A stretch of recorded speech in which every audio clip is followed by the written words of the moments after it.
बतख और कौवा। एक बतख और एक कौवे की दोस्ती हो गई। कौवा बतख के पास तालाब के किनारे आता और दोनों मिलकर खूब बातें करते। एक दिन बतख बहुत उदास थी। कौवे ने उसकी खैरियत पूछी तो वो बोली, मैं इस तोते के बारे में सोच रही थी जिसने मुझे आसमान से नजर आने वाले मनाजिर से आगाह किया। अब मैं सोच रही हूँ कि मैं कितनी बदनसीब हूँ कि अल्लाह ने मुझे बतख बनाया। समंदर की जिंदगी कोई जिंदगी है। काश मैं भी एक तोता होती और आसमान की सैर करती, दरख्तों पर बैठती, आह किया मजा आता। कौवे ने बतख की ये बात सुनी तो कहने लगा, अल्लाह मियां ने कोई चीज बेकार पैदा नहीं की।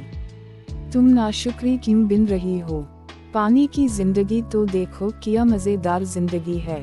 अगर आसमान से जमीन का नज़ारा दिलकश पुरकशिश है तो तालाब के अंदर के रहने का मजा भी कम नहीं है। बतख ने कौवे की बात सुनी तो उसे बुरी लगी, मगर रात को ठंडे दिल से सोचा तो कौवे की बात इसे दुरुस्त लगी। इसने अल्लाह का शुक्र अदा किया कि उसने मुझे एक अच्छा मशवरा देने वाला दोस्त दिया।